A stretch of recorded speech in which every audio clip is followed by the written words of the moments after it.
Alright, it's story time, everybody. You know, they say you can tell a lot about a man by how he stacks his firewood. So just keep your opinions to yourself. Now, so anyways, I guess it's going to be our little interview or our thoughts and opinions on Black Creek processing. Not processing. Oh, y'all, deer season taking its toll. Yeah. So, Black Creek Plantation. Okay. So, as y'all seen from the footage, I've thrown in of him his little hut went. He already had walls and everything running in there too. But upon entry, we definitely had some higher hopes. You know, wasn't too awful bad, y'all. You know, y'all can see through the clips that I'm going to introduce through this little thoughts and opinion section. You're going to see kind of what the inside was like, what the conditions are like. You know, it is what it is. But like I said, the guy who's over all of it, very hospitable, I think. Well, what's your opinion on some of that? Yeah, I really liked him a lot. Real down to earth. Seemed like he would do anything he can for you. Yeah. And so, customer service wise, I really liked it. It was good. Yeah. Yeah, I say it wasn't too bad. He pretty much let you get away with what you need to get away with. Let's put it that way. But anyway, so we got in there. He gives us a little pep talk, because y'all seen in the first video about, hey, you know, don't get between the sow and the youngins, don't do this, don't do that, you know. And that's fine, it's good, logical information. But we get everything loaded up and we go out there to go hog hunting. And as y'all seen, them floors were bowed. When I say bowed, I'm talking about there was about this much of a difference between where it should have been on the edges and down at the bottom, and they put you in a rolling chair. So you know what that's like. You can't really ultimately pick an area. And I was in there with 3 wasp nests. I got 2 of them on camera. One of them was on the other side above my head. How many was in yours? A lot. A lot? A lot. Yeah, as y'all seen in that little footage there, he was in there talking about the deer in the field or something. There's a wasp, you know. Flew right by his head. And granted, it was warm, you know, so they were out. They were out and they were moving, so. Yeah. And I mean, I hate wasps. Yeah, I'm not a big fan of them myself. I ain't got an inherent hate for them, but I know they do make things complicated. Let's put it that way. So. But anyways, so he gives you these green lights, and everybody had the same problem. Everybody, long story short, nobody killed nothing. I should have told that already. Nobody got nothing, including me. I missed twice, but I got my excuses later on. Y'all just hang in there. But anyways, yeah, and we're talking 4 people. 4 people. Yeah, 4 people. I mean, we're not talking about one person missing 1 shot. 4 people seen hogs, 4 people missed shots. I mean, and I would like to say, I mean, I don't know about them, but I wouldn't say we're professional hunters, but we're proficient hunters. Yeah. So 4 proficient hunters missing shots. I mean, there's something to be said about that. Yeah, I don't know if it's the floor was being, and that's gonna sound stupid, like, well, you got a bowed up floor, but anyway, we'll just try to tell a story from beginning to end. And so we get in there, he provided these green lights, and everybody had the same issue, that the green lights that attached to the scope, y'all have hopefully seen that in another video, he said they scare the hogs, so what you gotta do is you gotta shine above them and slowly lower it down. And I done that 3 different times, and they took off running. You know, I had only had a single hog at a time come in. I did have a bunch of hogs at the very beginning on that little road bed. Had about 4 of them jump out, and you know, I was waiting on him to come up to the feeder, because he was like, they'll come up to the feeder and everything, which I don't know. I should have treated it like hunting. I should have just shot 1 or 2. I had good shots. It wasn't even completely dark yet. I should have just shot. But either way, after dark, it took a while. I had one come out, I guess 3 different times under there. And for my sake, the first one come out, and I seen it walking under his little street light there, which that street light ain't bright enough to really see them hogs. You think it would be, but if there's just one down there and he ain't moving much, it ain't bright enough. On top of that, y'all seen in my footage there was a tractor in the way, like covering up like half the feeding area. So that ain't no joke neither. On top of that, he had a strip of weeds right in between me and the feeding area, and you couldn't hardly see them hogs down there, because that weeds was taller than the hogs was, you know. So I just had to kind of grin with it and go on. A deer was easy to spot, because they're not black like that rooted up mud is. and they're a lot taller, so they're easy to spot. And the hog's a totally different story. There was I mean, even with a street light and me watching, you know, I didn't see, there was one time I didn't even see a hog walk in there. Well, twice I didn't see the hog walk in there. One time I just seen something moving around, and another time I just shined up there and went, dang, there's a hog in there, you know. So that street light, it's good in theory, and on a big group of hogs, but it wasn't good for that, let's put it that way. So anyways, first hog comes in there, I mean, it barrels in there, it's eating, whatever. I turn that light on, start lowering it down. I see him just scooting, getting out of the way, you know. And when he does, I get the scope up and got the, you know, watching him and everything. And I had to move so far to the right of the shooting house. You know, I had that little window right yonder. I was moving, following him, following him. And then that light's on the right side of the scope, and it went, and all of a sudden it went black. I was like, what in the world? And I got looking, that light was hitting the edge of the window. So that hog, you know, not saying, I mean, I probably should have thought ahead on that, but I wouldn't expect him just to take off running neither. So I was like, well, dang, I didn't shoot at him because it went black on me right when I was about to shoot. Well, a good while later, probably 2-3 hours later, I think it's getting about 11 o'clock. I sat there a long time. I think I was sitting out, I stand 7 hours. Well, that second time, hog come up, and I didn't see it come up, but I had to use that night vision and finally spot it, you know. Get the gun up, turn it on, slowly lower it down once again, and the dang thing takes off again, and it stops behind the light pole, and I couldn't shoot it. When it takes off moving, I didn't want to move the whole gun again and get blinded again and not be able to see nothing, you know, where that light would hit the edge of the window. So what I done is I moved my body instead, you know, left that gun set on one spot, and I just pivoted like this. Well, here's the problem with that. I remember I swung into him and got on his neck, and I pulled the trigger. Now what happened was, I think that floor is bowed. So when I move my body, the floor is angled like this. So if you're going down and up, your gun barrel is going up and right. See what I'm saying? If your body's going down and left, you know, you're instinctively swinging to the right, thinking things are horizontal. In a rolling chair, you know. Yeah, I'm pretty sure I shot right over his neck, maybe even over his head right there. Because I've done a lot of deer drives. I don't miss easy shots like that, especially something that ain't bouncing, just moving in a straight line, you know. I'm a very experienced rabbit hunter, very experienced deer driver. I don't miss that. That's just all there is to it. But anyways, couldn't find no blood on that one. And then it was about 20 minutes later, another single hog come up, and it may have been the same one, I don't know, but it came up, and I just happened to see it by chance, but this time it was directly behind them weeds. I mean, directly behind them. The only reason I was able to spot it was through an eye shine, and with that night vision, it gives you night vision binoculars, y'all can see, and I was able to spot that one. But when you cut that green light on and come down, that's the only time I didn't get a hog scared, and I think it's because he's behind so many dang weeds he couldn't see the light anyways. That's my opinion. But anyways, I sat there and trying to look at him with that light, that green light. I learned a few things. It's just, I mean, once again, common sense from coon hunting should have told me some stuff, you know. When you're trying to shine a coon up in a tree, you can see plumb the top of the tree on a full moon, but you cut that light on it, the only thing that light's gonna do is hit the first thing it hits and shoot that light back at you. You're not seeing anything past the first limb. Well, same thing out yonder with all them weeds in the way. That light would hit them, and you couldn't see the hog on the other side of it. So it was very reminiscent of coon hunting in that aspect. So the only thing I could see was the eye shine, and you don't know which way he's turning, which way he's doing. And I mean, I got my binoculars and looked up and scoped up, and I've done that 2 or 3 times, trying to make sure I was going to be shooting in the right area. But either dang way, go on, kitty. But either dang way,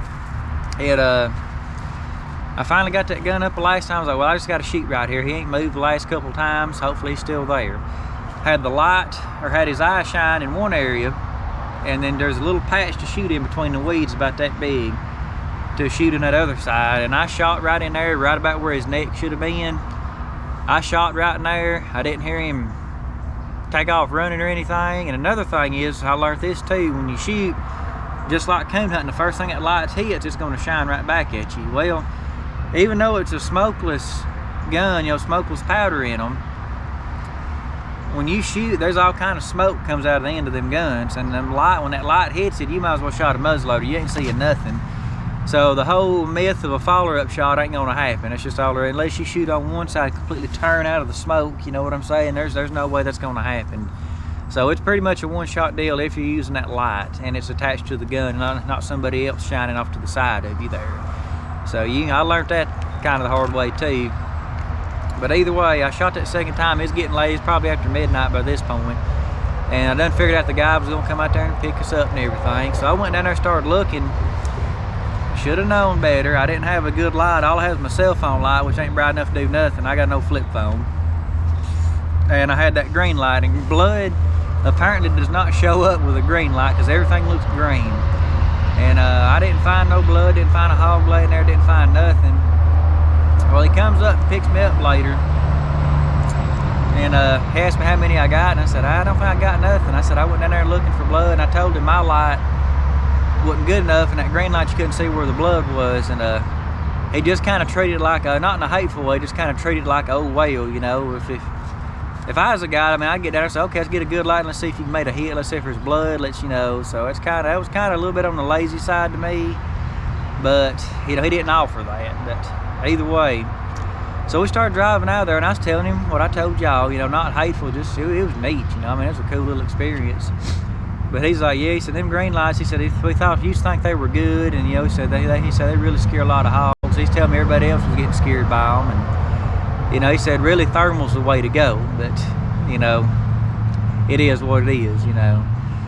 So that was more or less my experience. But other than that, like I said, minus the follow through, like I said, guy's very hospitable, and I think he'd let you do what you had to do to get it done. He offered that next morning, let's get up and go walking around, hunt the way we like to hunt, you know, not sitting in the stand. And I just go bump some up in the hollers and the swamps and stuff. He's gonna let us do that, but it was absolutely pissing rain that next morning, as y'all seen on the other video. Or maybe this video, I ain't real sure. I done forgot, it's been a while.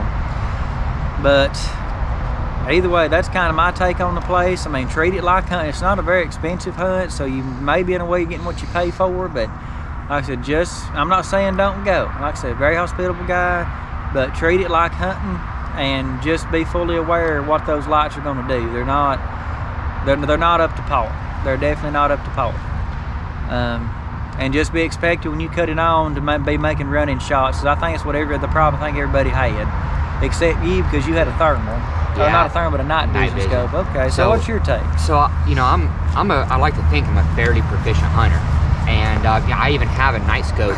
You know, I have a cattle ranch. You know, and we have a coyote problem. So I mean, I have a night vision scope that's mounted and sighted in 100 yards, and and even to combat that smoke, I've got a can on my AR, and it kind of reduces all that I don't even know what the word is for it, but when you shoot your gun, the light that comes off the end of that bullet is going to white your night vision scope out. I mean, unless you got some $5,000 night vision scope, which I do not.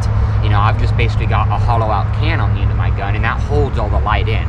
So instead of it whiting out for 10 seconds, it's going to white it out for, you know, probably 0.35 seconds. And so I didn't take it. So I'm assuming, you know, the expectation was that there's a ton of hogs. You know, it's shoot as many as you want, shoot as many as you want, shoot as many as you want. So at that expectation, you're assuming there's gonna be a herd of, you know, 30 well-fed, corn-fed hogs showing up at 8:35 because we've been tracking these things on the camera, you know. And I took my AR, and you know, and I got plenty of rounds in there of hollow points. I'm just gonna shoot 2 of them in the neck and then spray and pray in these woods as they're leaving, you know. And that's kind of my plan. And so I had a really bright white light, and so when we got there, you know, he'd kind of let us know that green light's already scaring them off. So a really bright white light was going to be really bad. And so after talking with them, he basically let me borrow a gun that had a fairly nice, I don't remember the name on it. I think it was the AT&T night vision scope. AT&T.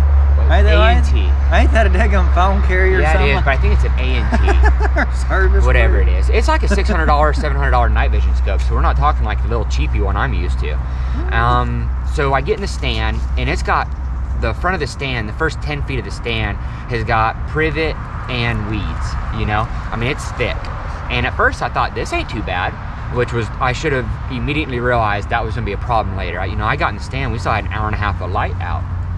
The very second I sit in the stand, bam, within 5 minutes, I've got turkeys everywhere. I'm talking 30 feet away from me, turkeys. I mean, just all over the place. I thought, all right, that's pretty good, you know, for turkeys to come out and not see me. I mean, that's pretty good. And I even started goofing off with them. I started making goofy calls at them, seeing if they would even pick me up, and they didn't. So they move in, they pick up some corn, they move out. 30 minutes later, bam, I got 2 button bucks in there. And then a nice little 4-point comes out. And again, you know, I'm not there for deer hunting, so I just kind of start cooing at them, just goofing with them. They can't spot me. I thought, man, all right, this is gonna be okay. And I should have, you know, with a little bit of experience that I had, I should have knew the very second I turned that light on, those weeds were just gonna blind me. But I didn't think about it. And so it gets nighttime. I'm hearing a lot of activity, and about 30 minutes after the sun goes down, I'm realizing, all right, I should go ahead and pick my scope up. I should get some points in my mind, you know, perfectly labeled out, so that way I'm ready to make a shot. So as soon as I pull up my night vision scope, I turn it on. The AR light comes out, white. The first thing I can see are the first 3 weeds from my blind, and it's just white. I can't see 3 feet past that scope. And so I'm starting to get agitated, you know? I'm starting to get really agitated. So I'm thinking, I'm all right, I got this white light, I'm not gonna be able to do nothing with it. I'm thinking I could go out in front of these weeds and sit down, but you know, a 400-pound hog come out here and I take a shot, first thing he's gonna do, well, that's not gonna work. All right, got this night vision scope, that's not gonna work. And it dawns on me, well, I don't have a green light. All right, what I need is I need a green light on top of this AR.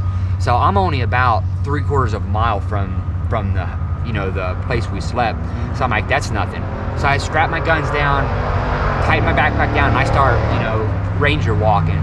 Takes me a minute, I get back to the thing, bam, he hooks me up with the green light. And I talk to him about it, and he's like, why don't you just step them weeds down? And I'm thinking, well, why weren't they bush hogged, you know? And, but, you know, that's neither here nor there. Yeah. So, I get everything attached, I get all hooked up and everything, and he was very gracious with it, you know. And so I get back out there and I stomp all my weeds down, and we're talking like 10 feet of some fairly thick weeds. I mean, I'm snapping privet off the ground. And I get it all cleared out. This is probably about 11 o'clock. Probably by about 12 o'clock, a single sow shows up. Fairly good size, I'd probably say around 325 range. And one little pigget comes out. So I throw at that time I wanted to go ahead and use the night vision scope. So I had my gun up, and she sat there and ate for probably about 15 minutes. And I was just anticipating, you know, a herd of hogs coming out, you know, that they send one out there, you know, kind of makes sure everything's cool, then the rest kind of bellow out there. And so after about 15 minutes, I realized there ain't gonna be no bellowing right now, you know, we ain't about to have no herd of hogs. Now this is it. And I thought, well, I mean, this is it. So I went ahead and I throw my gun up, and you know, I just got a perfect neck shot, boom. Of course that scope whites out, and I don't hear nothing. You know, I figure if I would have missed. Oh, was that your gun or the rented guide gun? His gun. Okay. And because the problem was my corn feeder was too far out there. As soon as I sat down, I pulled my AR up and I flipped that green light on, I could barely see the feeder. So it dawned on me, if I can barely see the feeder right now, all I'm gonna see are 2 eyes staring back at me. I'm not gonna see I'm not gonna see the lay of the body. You know, I'm either gonna shoot on this side of the eyes or this side of the eyes, or try to do dead in the middle, you know? And so the night vision scope was definitely gonna be a better shot on his gun, which, that's my fault. When you go hunting, you should never shoot somebody's gun. I mean, well, you should never take their gun without shooting it first and checking for yourself. Agreed. I mean, that was completely on me. And so Mama, she comes out, I wait for a little bit, I blast her in the neck with the night vision scope. I don't hear no running away, I don't hear nothing. So I'm figuring, oh man, I just dropped her where she stood. And so I gave it about 15 minutes. He heard the shot, you know, I was close enough, he heard the shot. So he texted me, he's like, you got one? I'm like, oh yeah, definitely. I mean, she had to hit that ground like a sack of potatoes, you know? And so I wait probably 10 minutes, and I go out there, and there ain't no hog there. I pull out my phone light, and my white light. I start looking, and I can't find a drop of blood to save my life. Yeah. You know, some animals do that. You know, some animals don't bleed. And so, I mean, I started my 5-foot circle, 10-foot circle, 15-foot circle, trying to find a drop of blood, anything, you know? And I mean, the field is probably 150 yards wide and 300 yards long. So I'm, you know, it was where I was at. Right. I mean, it was a pretty big field. And the feeder was probably, I mean, at least 100 yards from me. And so I just start circling over and over again. And finally, I'm to the edge of the field of this feeder, and I can't find a drop of blood. And so by then, I was so frustrated that I'm out here at 11 o'clock stomping weeds down with a gun in my hand that's not mine, which one of those are my fault, one's not, you know. And the floor, like, that's what aggravates me about the floor, is that's such an easy fix. Yeah. You can't do nothing about the rain. You can't do nothing about an idiot that shows up with a white light that really needed a good green light. Yeah. Those are on me. We're talking about a $30 sheet of plywood. We're talking about a $9 can of wasp spray, you know? Yeah. And those are easy fixes. And the longer I sat there in that floor, now shooting in a crooked floor, just to get most people don't do that, but just to get a comparison, that's basically like standing all the way up, trying to shoot, standing on one foot. I mean, like, you just can't get your balance right. Yeah. You know, your body's cockeyed. And we're not talking about a slope here. Man, on top of it's like it's in a rolling chair too. You know what I'm saying? Yeah. So you're in a basically a skateboard park. You know how them ramps are on a rolling chair, basically. So you're basically using one foot to support yourself from rolling, and you're trying to put all your weight on the other foot to shoot. Yeah. I mean, it was just, the longer I sat there, the more aggravated I got. Yeah. And so after that shot, you know, they're not going to come back. You know, there's so many feeders out there. Well, I don't know. I shot one, and like 20 minutes later, or I shot at one, I guess I should say. 20 minutes later, I had another one sitting under the end. Well, that's awesome. Well, I just assumed there was so many feeders there. I mean, I sat there for the rest of the night. And, but, you know, this probably all sounds bad, you know, but the customer service aspect was awesome. The facilities were awesome. The price was right. You know, it was a little spendy because we're pretty cheap people. But, you know, for a normal person, it was probably about right. So, I mean, everything was really good. But the thing is, we came there to hog hunt. We came there to blast some hogs, you know, and we had opportunities for that, just it wasn't the best scenario. It's just stuff we definitely weren't used to. But let me ask you, let's close it in this question right here. Would you go back again? Knowing what I know now, I would be better prepared. That's what I'm saying. If I went back now, I'd have my own gun. I would go ahead and I'd have my own night vision. I mean, I would, instead of relying more on somebody to provide the hogs, I'd rely on myself a little bit more to put a hog down. Well, there's another thing kind of like that, because see, going in there, me and you pretty good at doing what we're told like this. You know, they say do this, do that, we're all like that. I guess for an example of this, right before we got to my spot, there was actually a little orange spotted hog or whatever in the road before we got to my spot. And when we got in there, he told everybody to unload their guns and everything, and that's fine, that's safety, whatever. But when we seen the hog, he's like, somebody shoot that thing. Everybody's scrambling, trying to get me.